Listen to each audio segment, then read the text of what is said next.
Desde el Centro de Noticias de Caracol Televisión en Bogotá, esto es Noticias Caracol Edición Central.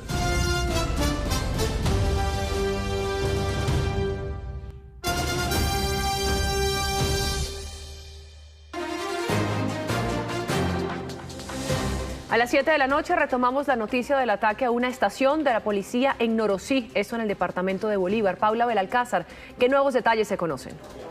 Andreina, buenas noches. Pues 4 de estos uniformados están gravemente heridos. Los otros 5 también presentan heridas, pero de menor riesgo. Todos fueron trasladados justamente a un centro asistencial en Aguachica. Es importante decir que todo esto sucedió en la tarde de hoy, cuando con ráfagas de fusil y con drones cargados con explosivos, el ELN habría atacado esta estación de policía con uniformados adentro. Es importante decir que estos uniformados ya están siendo atendidos justamente en este centro asistencial. Preliminarmente, las autoridades le atribuyen este atentado terrorista al ELN, pero quien entrega más detalles es el director de seguridad de la gobernación de Bolívar.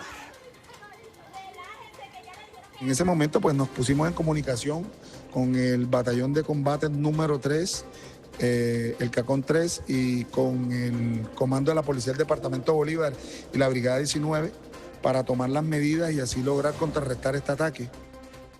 2 puntos importantes. El primero es que el gobernador del departamento pidió ayuda urgente al gobierno nacional, especialmente al ministro de la Defensa, y a esta hora se prepara un relevo para que los policías lleguen a la estación. También los comandos Jungla están vigilando todo el casco urbano y, por supuesto, helicópteros apoyan la operación aérea.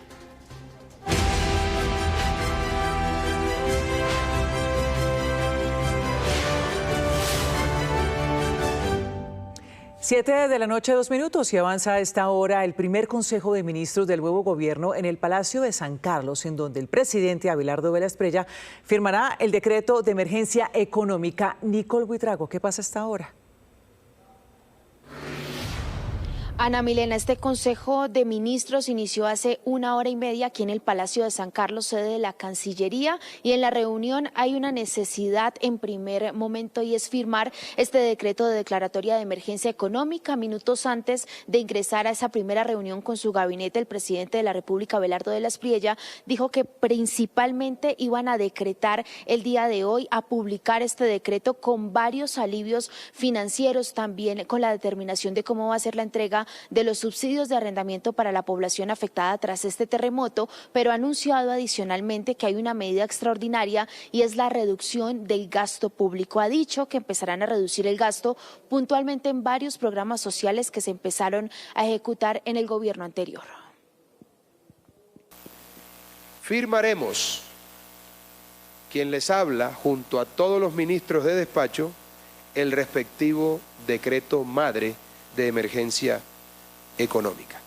Vamos a revisar y a reducir gastos asociados a programas de la administración anterior que no sean prioritarios frente a las necesidades actuales del país. Y al mismo tiempo buscaremos fuentes complementarias de financiación. Cabe resaltar que bajo ninguna circunstancia se afectará a los colombianos más necesitados. Importante también mencionar que antes de este primer Consejo de Ministros hubo una reunión fundamental con el sector asegurador. El presidente anunció este principal acuerdo que tiene que ver con la agilidad frente al trámite de la entrega o el reconocimiento de las pólizas de los inmuebles que estén asegurados en medio de esta tragedia, principalmente para las familias que tengan viviendas de interés social y para los estratos 1, 2 y 3. Se dará prioridad a los estratos 1, 2 y 3 y a las viviendas de interés social. Eso no significa que vayamos a dejar a nadie desamparado. Todos los asegurados deberán recibir atención adecuada, oportuna y digna, como los otros miles de colombianos que no están asegurados. Cuando un inmueble tenga varios aseguradores o compañías dentro del proceso, pues serán estas mismas aseguradoras las que van a determinar quién va a atender el pago de esta póliza de los inmuebles. Y les quiero terminar con algunos datos frente a ese nuevo balance que entregó el gobierno de esos edificios averiados. Son cerca de 5.809 edificios averiados, 302 edificios colapsados y cerca de 136.000 viviendas con algún tipo de afectación y 30.600 viviendas completamente destruidas. El trágico balance, Nicole, y durante la primera mesa técnica entre el gobierno y el sector privado se estableció un plan de reconstrucción y un cronograma para entregar las diferentes ayudas a los damnificados. Después del terremoto, para miles de familias, la vida quedó en pausa. Casas que se convirtieron en escombros, hogares que dejaron de ser habitables y familias que tuvieron que buscar dónde dormir. Van a volver a comenzar desde cero. Y esa es la raíz de una etapa que el gobierno y el sector privado respaldarán: la reconstrucción. De acuerdo con el más reciente reporte del gobierno, más de 30.600 viviendas quedaron destruidas, más de 136.000 averiadas y 147.464 familias afectadas. Y mientras comienza la reconstrucción, también crecen las reclamaciones ante las aseguradoras. Van más de 10.000 por daños en inmuebles. Pero reconstruir no solo significa levantar paredes. El gobierno plantea una ruta que comienza por saber exactamente qué pasó con cada familia, qué perdió y qué necesita. Esta etapa de caracterización o censo de familias afectadas va hasta el 30 de septiembre. De los 5 departamentos, tenemos 3 departamentos ya avanzando en la caracterización y finalizando. Tenemos 2, como lo es Cali hoy y como lo está viviendo hoy Risaralda, que necesitan terminar todo el tema de levantamiento, de poder levantar escombros, de aún seguir sacando víctimas. Y en octubre comienza una segunda etapa. Se pondrá en marcha subsidios para arriendo, mientras las familias que tengan viviendas menos afectadas podrán acceder a programas de mejoramiento durante los 6 meses posteriores. El subsidio de arriendo por parte de la Unidad de Gestión del Riesgo, que hoy ha establecido 100.000 millones para poder mitigar la realidad que están viviendo muchas de estas familias, que puedan acceder. ¿Y cómo lo harán? A través de la caracterización de los territorios. ¿A través de quién? De las gobernaciones. Y después llegará la etapa más larga, la de volver a construir y entregar viviendas.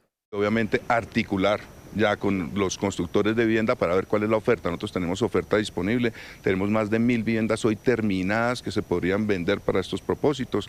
Y mientras tanto, los gremios también hacen una solicitud al gobierno y es claridad sobre quién gerenciará el Fondo Milagro, un mecanismo importante que recibirá todas las donaciones y que permitirá la reconstrucción real.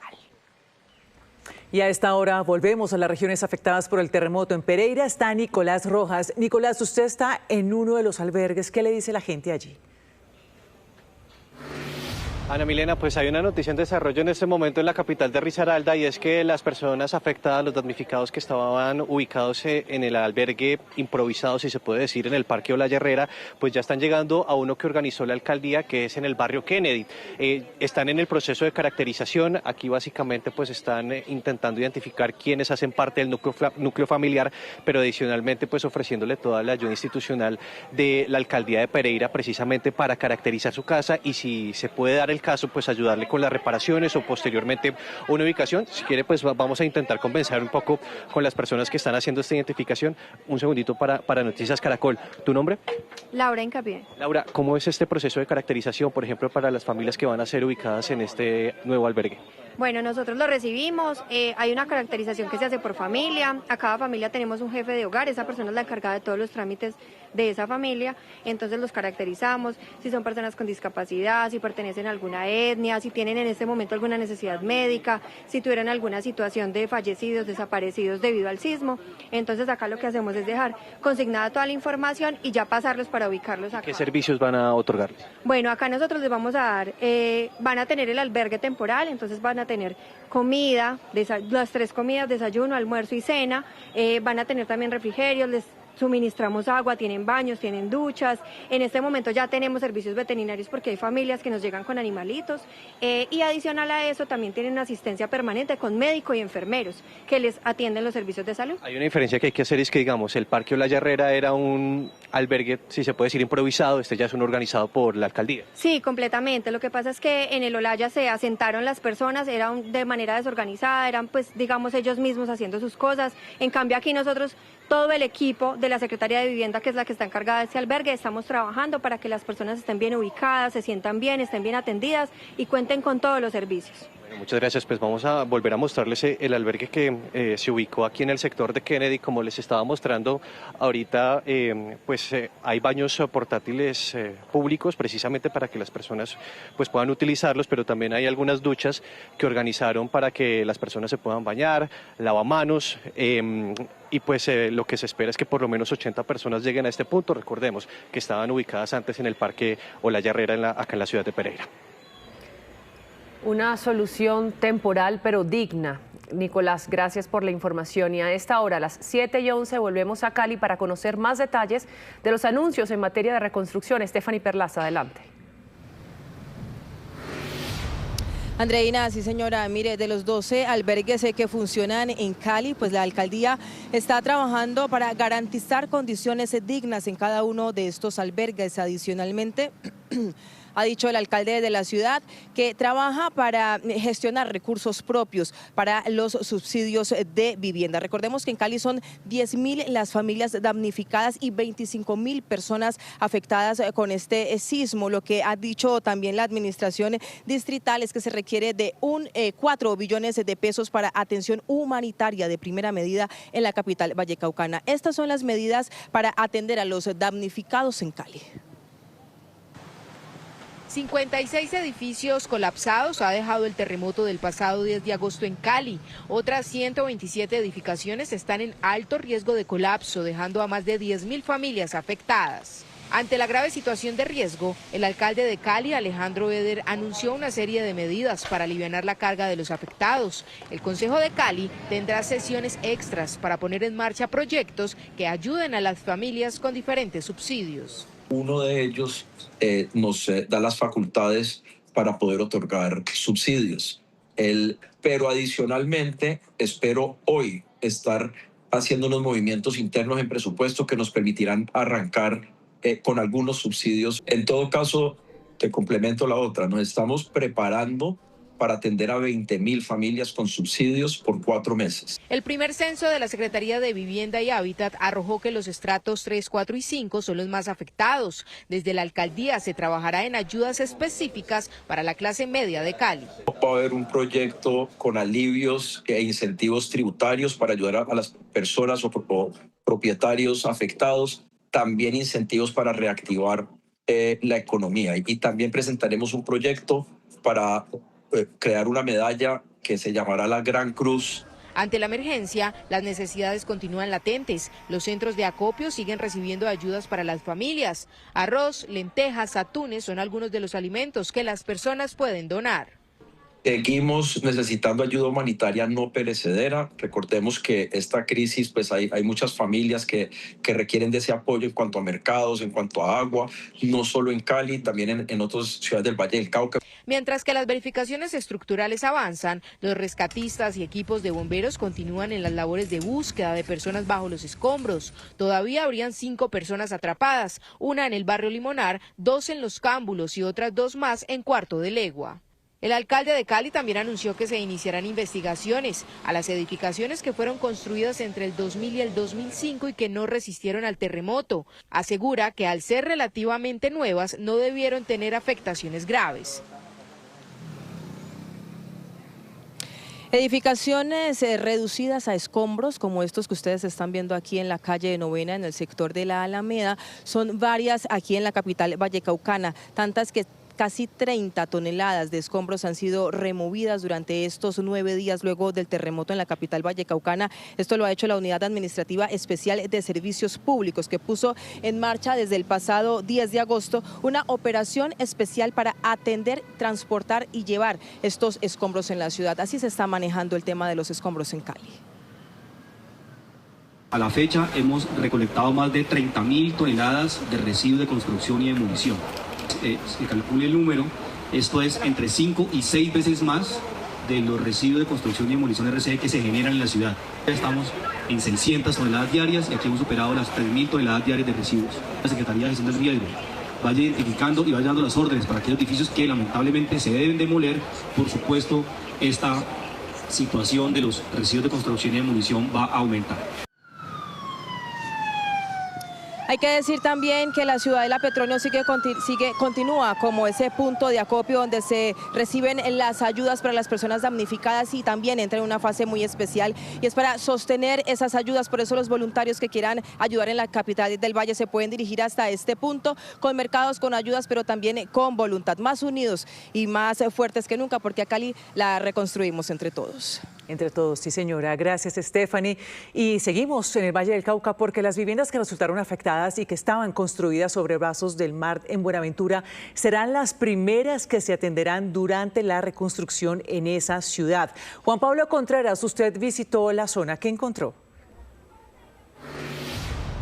Ana Milena, buenas noches. Pues efectivamente recorrimos dos barrios, La Roñidera, pero también Palo Grande. Estos son los barrios más afectados y donde las casas fueron construidas bajo una cama de mar. Por debajo solo hay aguas del mar que atraviesa pues este departamento. Lo que piden estas comunidades es que la gobernación inicie este plan piloto entonces prontamente. Ese plan piloto que la gobernadora del Valle, Dylan Francisca Toro, anunció que comenzaría aquí en el municipio de Buenaventura. La idea es que esas casas empiecen a construir nuevamente sobre estos cuerpos de agua, ya que son casas de comunidades pescadoras. Acá la gente nos dice que viven cerca de estos arroyos y a estos cuerpos de agua, ya que se les facilita para salir a hacer sus labores diarias. Sin embargo, la necesidad es mucha. Buenas noches, bienvenidos a la emisión central de Noticias Caracol, Primero la Gente. El gobierno tomó nuevas decisiones para enfrentar la emergencia. A esta hora es el primer Consejo de Ministros de su gobierno y allí el presidente firma el decreto de la emergencia económica. Sí, Andreina, pero antes de iniciar el Consejo de Ministros, el presidente Abelardo Vélez Asprilla anunció algunos detalles de lo que contendrá esa emergencia económica. Por eso nos vamos de inmediato con Nicole Buitrago. Nicole, ¿cuáles son esas medidas inmediatas anunciadas por el presidente? La medida en este momento es la firma de forma urgente por parte del gabinete de todos los ministros de esta declaratoria de emergencia económica que contiene todo un paquete de alivios económicos, pero también está el ABC de cómo será la entrega de los subsidios para las familias damnificadas. Habló el presidente de la Asprilla que dentro de las prioridades también está el orden y la reducción del gasto público, específicamente en programas ejecutados en el gobierno anterior. Firmaremos, quien les habla, junto a todos los ministros de despacho, el respectivo decreto madre de emergencia económica. Vamos a revisar y a reducir gastos asociados a programas de la administración anterior que no sean prioritarios frente a las necesidades actuales del país. Y al mismo tiempo buscaremos fuentes complementarias de financiación. Cabe resaltar que bajo ninguna circunstancia se afectará a los colombianos más necesitados. Pero también hay anuncios relacionados con el sector asegurador que hoy tuvo una reunión muy importante con el presidente Abelardo de la Asprilla y tiene que ver con un compromiso puntual y es agilizar los trámites frente al reconocimiento de las pólizas de las viviendas afectadas en medio de la tragedia. Se dará prioridad a los estratos 1, 2 y 3 y a las viviendas de interés social. Eso no significa que vayamos a dejar a nadie desamparado. Todos los asegurados deberán recibir atención adecuada, oportuna y digna, como los otros miles de colombianos que no están asegurados. En las próximas horas también se espera el anuncio oficial por parte del presidente de esta nueva cúpula militar, pero se ha conocido esta lista de los altos oficiales que retornarían al servicio activo en las principales Fuerzas Armadas. Frente al comandante de las Fuerzas Militares estaría el general Eric Rodríguez Aparicio, que regresa a este servicio activo. Frente al jefe de Estado de Mayor Conjunto estaría el general Carlos Carrasquilla. En la comandancia del Ejército Nacional estaría el general general José Bernulfo Soto y en la Escuela Superior de Guerra estaría el general Óscar Leonel Murillo, pero también se conoció quién sería el comandante de la Fuerza Aeroespacial, Mayor General Alfonso Lozano Ariza, el comandante de la Armada Nacional, el vicealmirante Camilo Ernesto Segovia.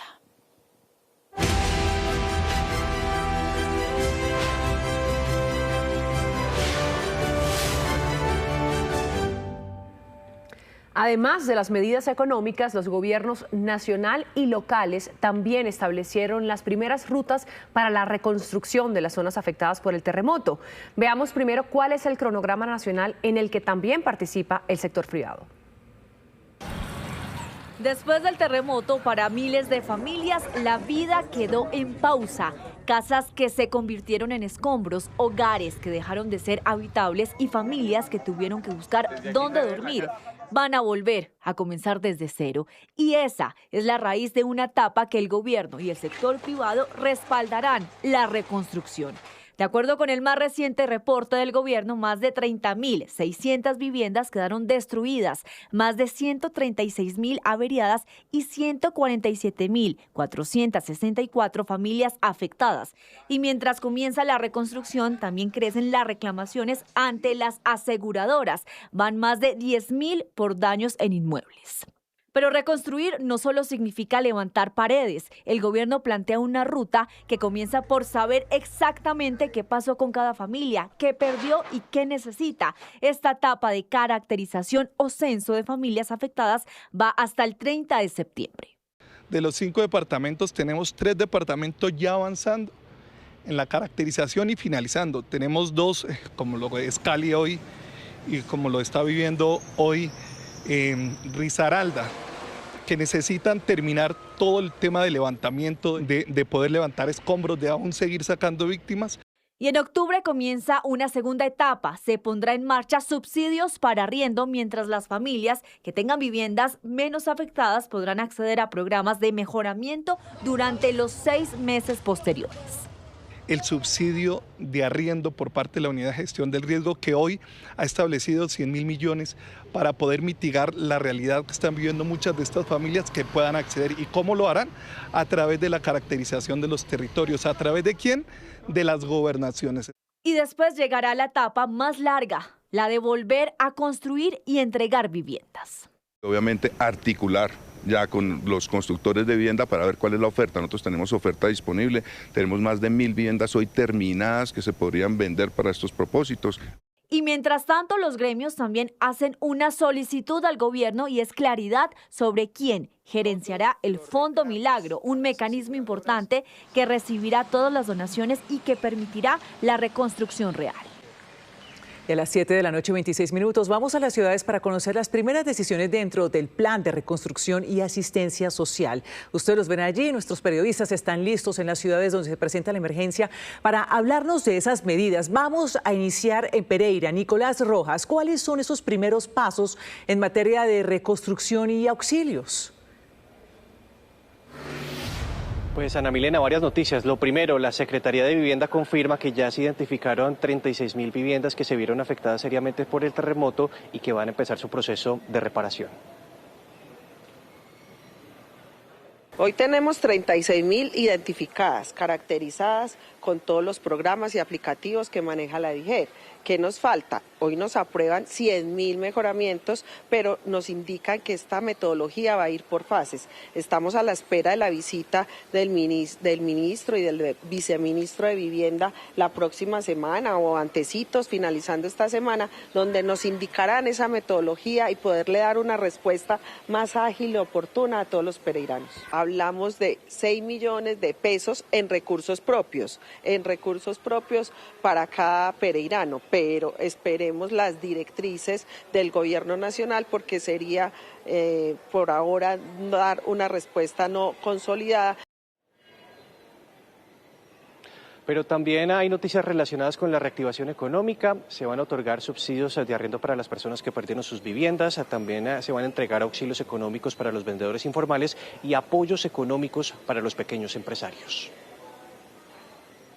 Nosotros ya vamos a empezar a entregar subsidios de arrendamiento, 500.000 pesos mensuales durante 3 meses a las familias que tuvieron que abandonar sus viviendas. Pero también a los vendedores informales que tenemos registrados en la alcaldía les vamos a entregar un capital semilla de 1 millón de pesos.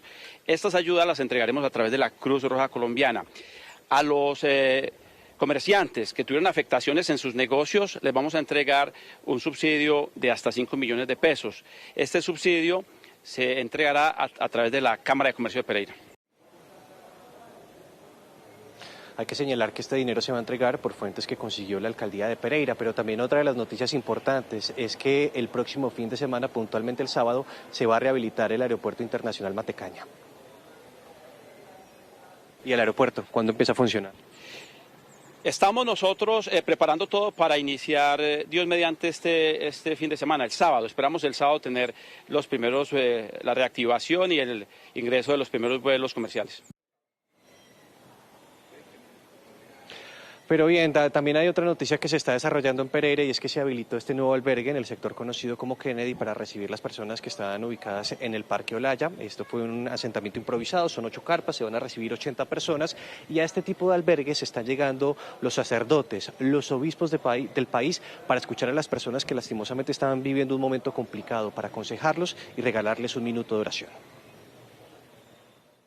Estamos en Cartago, en Cali, hay presencia de la iglesia acompañando a tantos hermanos nuestros en esa situación difícil. No llevan camillas ni equipos médicos, sino tiempo para escuchar, palabras para acompañar y fe para quienes sienten que todavía no saben cómo asimilar lo ocurrido. Van de un lugar a otro, Pereira, Cali, Palmira, Cartago, Buga y Buenaventura. A su misión la llaman primeros auxilios espirituales. Es sentir con el corazón la necesidad de la otra persona, es llegar al encuentro y sobre todo como sacerdotes estamos llamados a escuchar. Yo creo que en este momento nuestra comunidad, de manera especial aquí en Pereira, en Cartago, en Cali, necesita ser escuchada. Estos sacerdotes no pretenden reemplazar a los psicólogos. Su tarea es otra, sentarse al lado de una persona, escucharla, permitirle hablar, guardar silencio cuando sea necesario, acompañarla en medio de la incertidumbre y orar. Porque después de un terremoto, no solamente quedan casas afectadas. A veces tenemos a Dios como un Dios tapahuecos.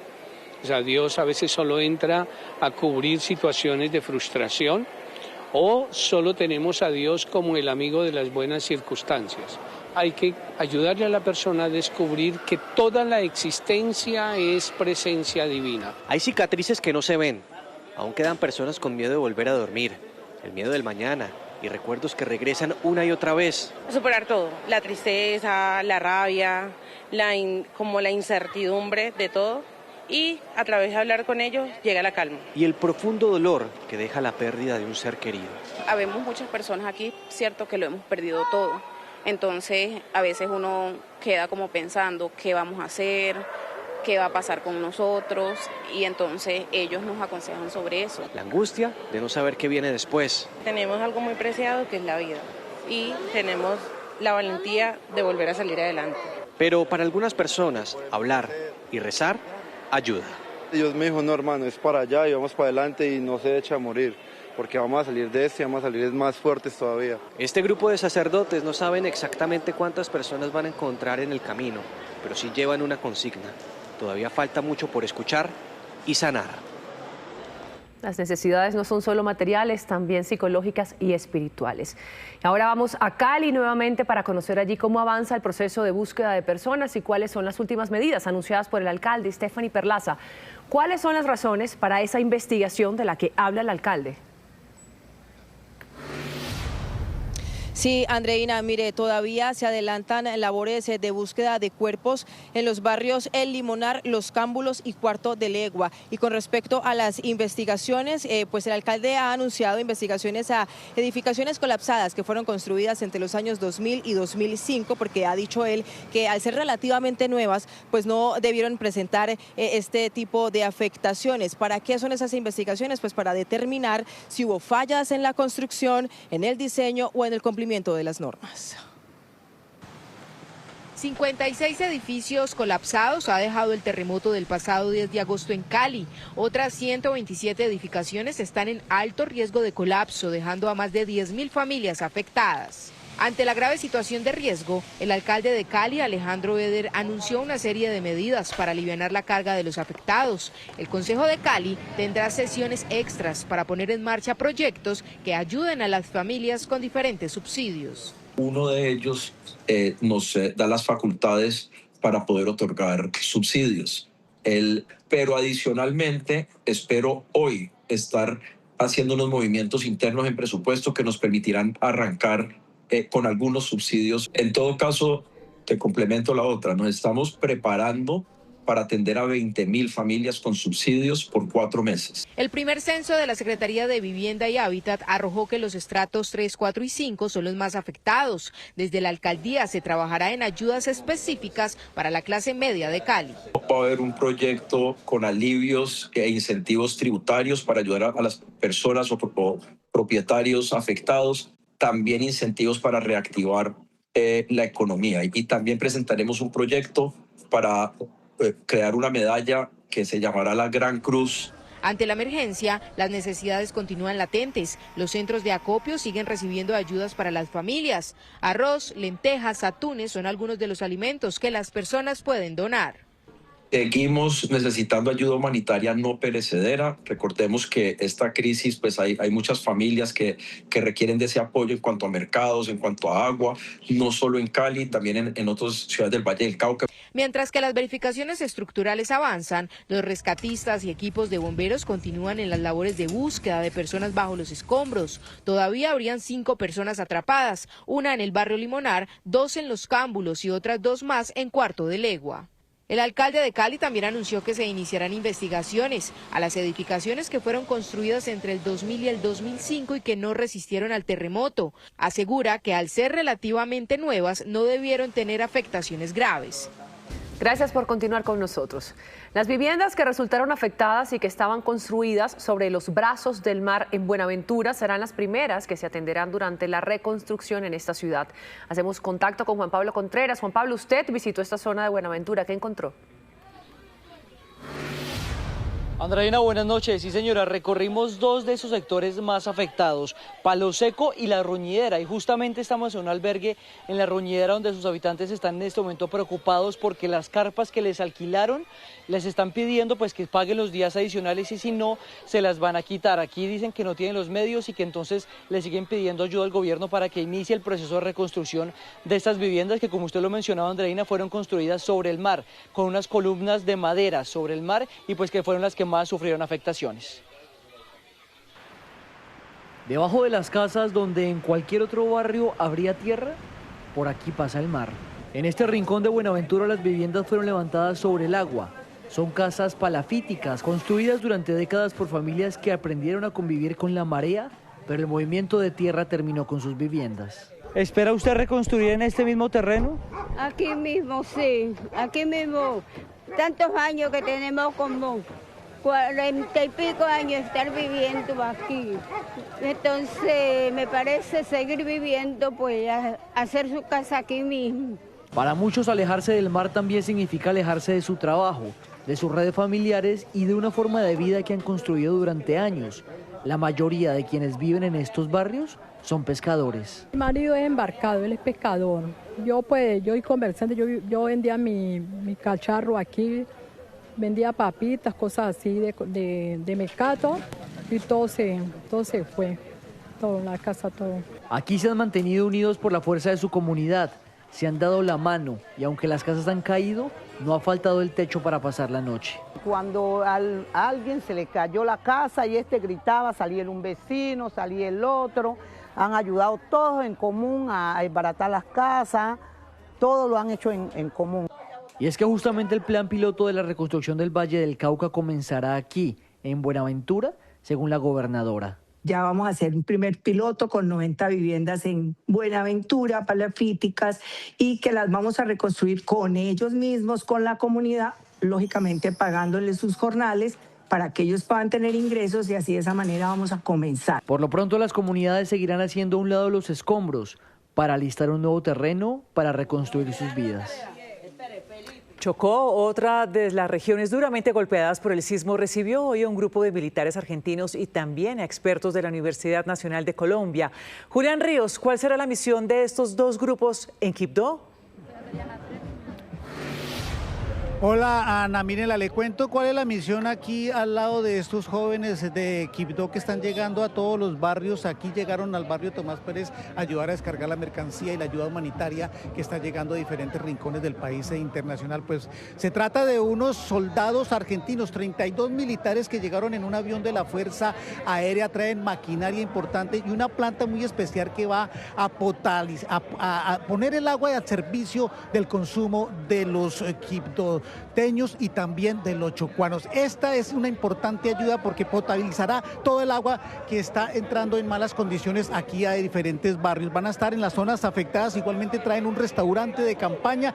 Este restaurante producirá 1.500 raciones de desayunos, almuerzos y comidas diarias. También los expertos de la Universidad Nacional, ingenieros que están al servicio de Quibdó, llegaron hoy, ya revisaron muchísimas estructuras y también algunas de ellas importantes de monumentos, de sedes e instituciones de patrimonio nacional colombiano. Veamos. Los expertos de la Universidad Nacional llegaron temprano al aeropuerto de Quibdó y de inmediato se desplazaron a territorio para hacer las inspecciones de edificaciones que están en riesgo. El propósito principal de estos docentes es analizar las estructuras de las edificaciones y las sedes educativas declaradas Patrimonio Nacional y que resultaron afectadas con el terremoto. Son 5 bienes declarados Patrimonio Nacional y Cultural en el Chocó. De allí algunos escombros. Sí, eso es lo que cayó del muro. Este es el Colegio Manuel Agustín Santa Coloma, fundado en 1934 y declarado Patrimonio Cultural de la Nación. Sus columnas aguantaron el fuerte movimiento telúrico y se mantienen de pie. Las estructuras más antiguas han tenido mejor calidad de construcción y mejor comportamiento. En el transcurso del día, los expertos inspeccionaron varias sedes. Hay algunos que se pueden habitar, hay otros que de todas maneras tienen que requerirse un estudio adicional para poder ser habitados otra vez. En la mira no solo tienen el análisis de las estructuras de los bienes declarados Patrimonio Cultural de la Nación, sino también de cientos de viviendas construidas en madera, como la de la señora María Bejarano, en el barrio Las Palmas, que terminó destruida. Por lo que uno compra la madera y esas maderas como son de lunas malas, entonces eso cada rato uno tiene que vivir tumbándola. Entre el IDIGER y los ingenieros de la Universidad Nacional se han inspeccionado las estructuras de más de 1.000 viviendas. Los docentes aseguran que unas 200 viviendas construidas en madera y cemento tendrían que ser demolidas. Palestina es uno de los municipios de Caldas afectados por el terremoto. Muchas de sus calles comerciales hoy están solas por el colapso de las edificaciones. Recorrimos el lugar con el vicepresidente José Manuel Restrepo, quien explicó a los habitantes el plan de ayuda.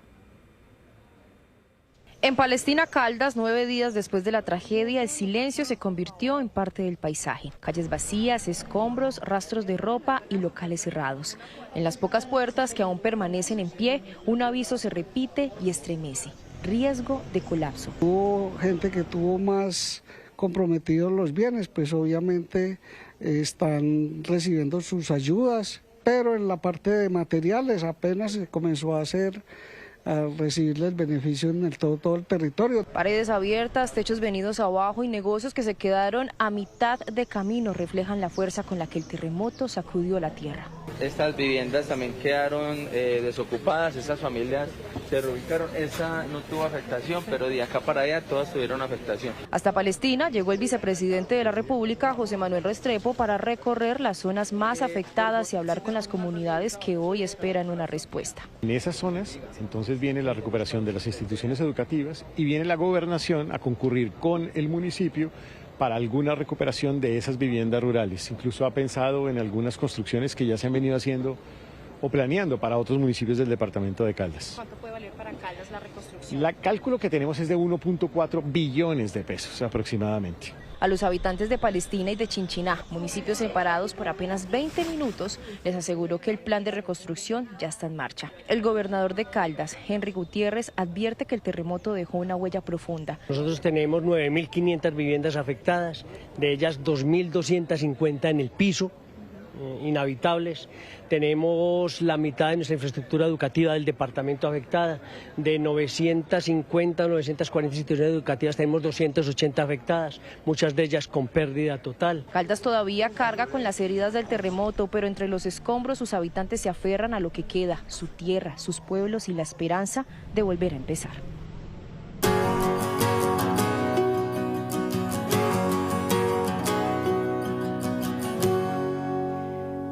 7 de la noche, 53 minutos. En Noticias Caracol seguimos contando las iniciativas que nacen para acompañar a las familias afectadas por el terremoto. Los días pasan, pero la solidaridad sigue presente porque recuerden que ayudar nos acerca. Comenzamos con un aporte que se acaba de conocer. ARA donará 12 millones de euros, cerca de 43.000 millones de pesos para apoyar la atención de la emergencia y la reconstrucción del país. El anuncio lo hizo el presidente Abelardo Vélez Prella a través de su cuenta en X. A este aporte se suma el del BBVA. El banco donará 2 millones de euros, cerca de 7.200 millones de pesos, para atender necesidades humanitarias urgentes, contribuir a la recuperación y reconstrucción de las zonas afectadas. De otra parte, el grupo Aval, a través de Experiencias Aval, anunció 2 nuevas donaciones vinculadas a eventos solidarios para apoyar a las familias afectadas por el terremoto. Serán 300 millones de pesos para Levantemos a Colombia, el partido que se jugará este 21 de agosto en el Campín, y 250 millones de pesos para Colombia Voces por la Vida, el concierto del próximo 23 de agosto. Pero la solidaridad también está llegando a los animales afectados por el terremoto. La TAM, Gábrica, el Instituto de Protección Animal, Corferias con Expopet y la Cruz Roja unieron esfuerzos para recolectar 60 toneladas de ayudas para perros y gatos. Y en medio de la recuperación, volver a conectar las regiones también es fundamental. Satena reactivó los vuelos entre Cali y Pizarro y entre Pizarro y Quibdó para facilitar la conectividad entre el Valle del Cauca y el departamento del Chocó. Y vamos a cerrar con uno de esos gestos que emocionan y que las redes sociales ayudaron a ser visible. Luis Suárez, vendedor de avena y fritos en Itagüí, decidió entregar lo que había recaudado con sus ventas para ayudar a los damnificados. Su aporte es muy distinto a las grandes cifras que acabamos de contar, pero su generosidad es enorme. Miren.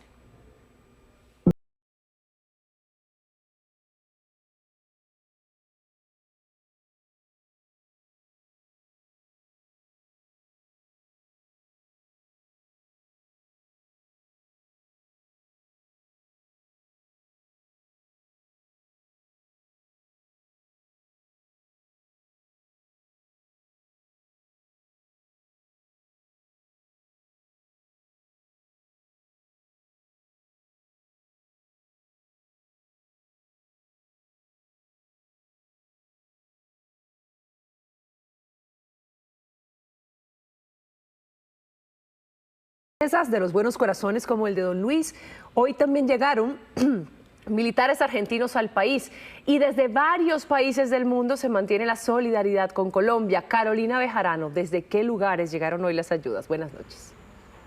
Andreina, televidentes, buenas noches. Pues mire, justamente esta ayuda ya es una realidad en los diferentes territorios afectados con distintas misiones. Como mencionaba nuestro compañero Julián Ríos, la ayuda argentina ya está en Chocó.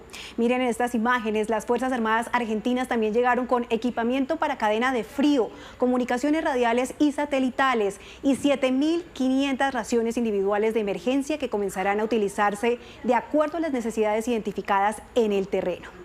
Y en Cali ya están los camiones con la ayuda suministrada por China. Son 77,6 toneladas de ayuda humanitaria. La misión ha estado abanderada por el embajador de China en Colombia, quien recibió personalmente el cargamento a su llegada en su primera parada en Bogotá.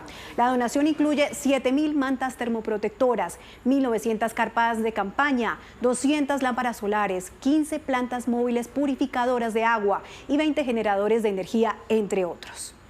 También en Cali, una delegación israelí está trabajando en la recuperación de la ciudad. Con indumentaria de búsqueda y rescate trabajan en los edificios colapsados, también con maquinaria pesada para despejar vías obstruidas y encontrar a personas que han sido reportadas como desaparecidas. Y según la DIAN, 640 toneladas de ayuda internacional han ingresado por los aeropuertos de nuestro país para atender la emergencia. Gracias, Carolina. 7 de la noche, 57 minutos. Volvemos al plano nacional porque en Bogotá también se mantiene el apoyo para los damnificados por el terremoto. La recolección de ayudas continúa en 2 centros de acopio. Juan Andrés Beltrán, usted está en el Palacio de los Deportes. ¿Qué es lo que más se necesita? Ana Milena, buenas noches. Mire, Bogotá definitivamente se vistió de solidaridad porque acá han llegado toneladas y toneladas de ayudas que en este momento están siendo cargadas. Va un camión para Chocó, el otro va para Buenaventura y lo que más se está necesitando en este momento son alimentos no perecederos, también kits de aseo y asimismo también kits de noche. Me refiero a colchonetas, carpas y frazadas para las personas afectadas. Pero acá también se está liderando un movimiento y es que traigan materiales de construcción. Esto que irá principalmente enfocados hacia el departamento del Chocó y también hacia Buenaventura, algo que está siendo coordinado directamente desde la alcaldía de Bogotá, esto hacia los diferentes municipios del país. Mire, ahí en minutos va a partir otro camión también hacia el departamento del Chocó para llevar estas ayudas tan necesarias en este momento. Otro punto de recolección es el Vive Claro y allí estuvo el vicepresidente José Manuel Restrepo, quien envió el siguiente mensaje. Hoy salen de Bogotá 300 toneladas. Es casi el doble de lo que se ha recogido aquí en Vive Claro. 300 toneladas que van a ir dirigidas a la ciudad de Pereira. Hay sufrimiento. Aquí está una atención humanitaria muy importante. Más de 33 camiones. Se han sumado buena parte de los transportadores de Colombia en un compromiso de llevar esa atención humanitaria. Ya está seguramente el presidente a puertas de lanzar la emergencia económica. Se están preparando todos los decretos derivados de esa emergencia económica. Todas las carteras de gobierno están listas y preparadas para ese fin. Ya están en implementación buena parte de las ayudas, como por ejemplo el subsidio de arrendamiento, los subsidios para atender a empresas en muchas de estas ciudades. Quiere decir que esto ya está en marcha. Ya estamos en una fase de reconstrucción. Mire, la ayuda se sigue necesitando y si usted quiere hacerlo en el Palacio de los Deportes, en el Vive Claro o en el Banco de Alimentos, puede llevar su aporte en especie o incluso hacer donaciones económicas. Esta tarde fue atacada la estación de policía en Norosí, al sur del departamento del Cesar, con ráfagas de fusil y también con 2 drones cargados con artefactos explosivos. Hostigaron a uniformados que estaban dentro de la estación. Se trata de 9 policías que resultaron lesionados, 4 de ellos de extrema gravedad y los otros 5 también presentan lesiones, pero de menor riesgo. Todos fueron trasladados a un centro asistencial en Aguachica. Es importante saber que las autoridades le atribuyeron este atentado terrorista al ELN. Mientras tanto, el gobernador del departamento pide ayuda urgente al ministro de Defensa. En el Patía, sur del Cauca, la escasez de agua ha generado que familias reclamen la llegada de carrotanques con el vital líquido a sus veredas. La protesta generó que en el día de hoy haya sido cerrada la vía panamericana entre Popayán y Pasto. Las fuertes temperaturas que por estos días vive el plan del Patía, que han alcanzado los 37 grados Celsius, han generado la escasez de agua y la preocupación de 2.000 familias de 30 veredas del municipio del Patía, pero también de los municipios de Mercaderes y Balboa. Para el municipio de El Patía fue necesario la declaratoria de calamidad pública. Las altas temperaturas y los fuertes vientos que por estos días se sienten en el sector han generado una emergencia en la atención de gran cantidad de incendios forestales. En Santander ya son 11 municipios con racionamiento de agua debido a la sequía. Son municipios como Socorro, Málaga, Zapatoca, entre otros que están ubicados en las provincias de García Rovira, Guanentá y Vélez. Las autoridades han hecho un llamado a los habitantes de estas zonas de Santander a ahorrar el líquido, ya que según el IDEAN, las altas temperaturas se van a seguir manteniendo en el departamento durante los próximos días. En Cartagena, 2 turistas, al parecer extranjeras y provenientes de Canadá, fueron víctimas de un intento de hurto cuando caminaban por la avenida Soledad Román en el barrio El Cabrero. En un video de cámaras de seguridad quedó registrado el momento en el que 5 motociclistas se acercaron a las mujeres, las rodearon y las intimidaron para robarles sus pertenencias. En medio del forcejeo, las turistas terminaron en el suelo, pero como pudieron lograron levantarse para huir de los presuntos delincuentes. Dicen las autoridades que las víctimas resultaron ilesas y se están realizando las respectivas labores para identificar a los responsables. Buenas noches. Se dispararon las importaciones colombianas en junio de este año con un fuerte crecimiento del 27% hasta los 6.776 millones de dólares, reporta el DANE. Empresas y personas aprovechando el dólar barato para comprar más en el exterior. En más noticias, la ETB tuvo ganancias durante el primer semestre de este año por más de 26.000 millones de pesos. El año pasado esta compañía estaba registrando pérdidas. El dólar sigue en caída libre. Mañana regirá una tasa representativa del mercado de 3.053 pesos con 48 centavos. Subió el petróleo de referencia Brent hasta los $91 con 67 centavos por barril y cayó el café. Precio de referencia para mañana será de 2.300.000 pesos por carga en promedio. Continúe con Noticias Caracol. Víctor, gracias. El presidente Abelardo de la Espriella sigue en la conformación de su equipo de gobierno. En las últimas horas hizo otro nombramiento. ¿De quién se trata, Luis Eduardo Maldonado? Se trata de Jaime Pumarejo, exalcalde de Barranquilla, quien fue designado como nuevo representante de Colombia ante el Banco Interamericano de Desarrollo. También quedó en firme la posesión de Didier Blanco como director de la UNP, Unidad Nacional de Protección. Es abogado, especialista en Derecho Penal. María Rocío Cortés llega a la Superintendencia de Industria y Comercio. Es abogada y fue procuradora judicial y magistrada del Consejo Superior de la Judicatura. En el Departamento Administrativo de la Función Pública fue nombrado Leonardo Huerta, quien fue la fórmula vicepresidencial de Claudia López. También fue nombrado Ricardo Valencia como nuevo director del DANE, economista de la Universidad Javeriana, y ejerció como subdirector durante la administración de Juan Daniel Oviedo. Otro nombramiento es el de Claudia Carrasquilla. Llega como viceministra de Defensa. Es abogada con amplia experiencia en seguridad. Fue delegada contra el crimen organizado en la Fiscalía y luego ejerció como directora de Fiscalías en Medellín, conocida como la Fiscal de Hierro. Y esta tarde se posesionó ante la ministra de Trabajo, Fray Ricardo Torres, como nuevo director del Servicio Nacional de Aprendizaje, SENA. Luis Eduardo, de otra parte, hoy juristas y analistas le pidieron a la justicia y a los organismos de control del Estado que investiguen las denuncias que hizo Abelardo de la Espriella sobre posibles irregularidades en el gobierno Petro. También le pidieron al gobierno entregar los soportes de esas supuestas irregularidades. El presidente Abelardo de la Espriella lo bautizó el Libro de la Verdad, en el que presenta 82 supuestos hallazgos de malos manejos del dinero público en el gobierno Petro. En el fondo DIAN denuncia la suscripción de un contrato por 310.000 millones de pesos en plataformas que dicen hoy no funcionan. Findeter también estaría involucrada en una falta administrativa por prestar 328.000 millones de pesos a la empresa Aire sin soporte técnico. También denuncian nóminas paralelas que fueron creciendo hasta alcanzar los 900.000 contratistas de prestación de servicios y un pasivo que supera los 5 billones de pesos. En el informe, el gobierno asegura que en el Ministerio de la Igualdad se habrían comprometido 1.77 billones de pesos sin registrar una sola obligación ni un solo pago en el sistema.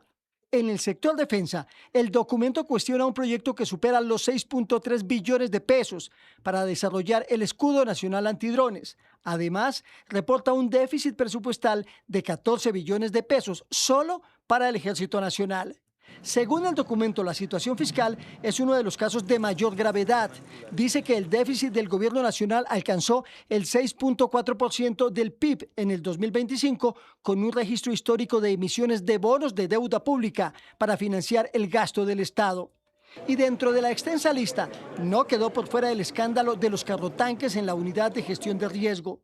Solo se habría ejecutado el 4.3% del presupuesto para los 4 años del gobierno Petro y tras el escándalo de la entidad nunca se registró el reintegro de 240.766 millones de pesos. Jaime Arrubla, expresidente de la Corte Suprema de Justicia, dice que la denuncia del presidente tiene que ser investigada. El hallazgo fiscal pues será la Contraloría la que determine si es tal. Si hay delitos de peculado, celebración indebida de contratos, corresponderá, y otros delitos, corresponderá a la Fiscalía. Y la Procuraduría, pues le corresponderá ver si hay faltas disciplinarias. Para Andrés Hernández de Transparencia por Colombia, el hecho de que el libro se haya entregado a los organismos de control lleva un mensaje. Eso es importante porque reconoce que no es el gobierno el encargado de investigar, de sancionar, no es su competencia y por lo tanto, como le dije antes, parte de la responsabilidad de lo que queremos ver es qué pasa en estas autoridades. Agregan que ahora el gobierno deberá aportarle a las autoridades los soportes de estas denuncias. Meta, la casa matriz de Facebook e Instagram, está de nuevo en el banquillo. 29 estados de los Estados Unidos acusan a esas redes sociales de causar adicción y daños en niños y adolescentes y piden multas que podrían alcanzar el $1,5 billion. Meta vuelve a los tribunales, esta vez acusada por 29 fiscales de diseñar funciones en Instagram y en Facebook que generan adicción en niños y adolescentes.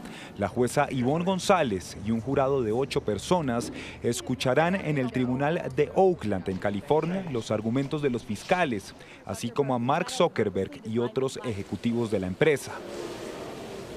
Los 29 estados piden hasta $200 mil millones en multas y acusan a la compañía de diseñar sus plataformas para maximizar el tiempo de uso y fomentar conductas adictivas entre menores. La demanda también sostiene que Meta minimizó los riesgos en sus redes, creó funciones para retener a los adolescentes y recopiló datos de menores de 13 años sin el consentimiento de sus padres. Meta ha diseñado y lanzado un producto peligroso que sabían que provocaría un uso excesivo y compulsivo por parte de los niños, además de causar daños a la salud mental, incluyendo problemas como ansiedad y depresión. A las afueras de la corte, varias familias reclamaron responsabilidades a la compañía por el impacto de las redes en la salud mental de sus hijos. Necesitamos que vuelva a su propósito original, que las personas se conecten de forma digital, porque los niños no lo hacen, no saben ni mirar a los ojos cuando les hablan. Esto está frenando su desarrollo. Se espera que el veredicto se dé a conocer en octubre, en el que es el primer juicio federal de lo que se prevé será una avalancha de demandas que apunta también a otras redes como TikTok, Snapchat y YouTube. Y antes de irnos, les contamos que el Quindío empieza a recuperar poco a poco su actividad turística. Los parques temáticos vuelven a recibir visitantes y las autoridades confían en que este regreso ayude a reactivar la economía de la región.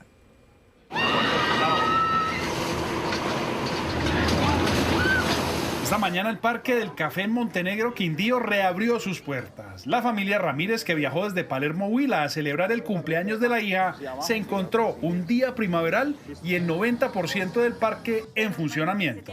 Nos dijeron ayer, cuando llegamos al terminal, averiguamos porque pensábamos venir ayer mismo, que la niña estaba cumpliendo años, pero nos dijeron que estaba cerrado el parque, que hasta hoy reabrían. Sí, señor. La reapertura tomó más de una semana después de evaluar la condición de las instalaciones. Estamos aquí reabriendo las puertas, 9 días preparándonos, 9 días en todos los procesos de seguridad, revisando nuestras atracciones, recogiendo escombros, alistándonos para esta reapertura. Situación similar ocurrió en el Parque Nacional de la Cultura Agropecuaria, ubicado en Quimbaya, Quindío. Panaca reabrió sus puertas desde el sábado 15 de agosto. Después de una evaluación técnica rigurosa realizada por el equipo de profesionales del parque. De acuerdo con la revisión adelantada por las autoridades departamentales, en el Quindío los empresarios de la cadena del turismo están reabriendo sus establecimientos. Más del 76% de su oferta turística habilitada. Allí tenemos dentro del marco de esa oferta restaurantes, parques temáticos, hoteles, experiencias rurales. Desafortunadamente ocurrió la situación del pasado 10 de agosto, pero debemos continuar. Igualmente, las autoridades avanzan en el registro de empresarios y comerciantes quindianos afectados para presentar ante la gestión del riesgo y que puedan verse beneficiados con futuras convocatorias o ayudas. Y estas fueron las noticias. Nos vemos a las 11:30 de la noche en Última Edición. Ya viene Yo Me Llamo. Y en la señal digital de Noticias Caracol pueden ver Sala de Prensa. Esto es Noticias Caracol. Primero la gente. Buenas noches. Feliz noche.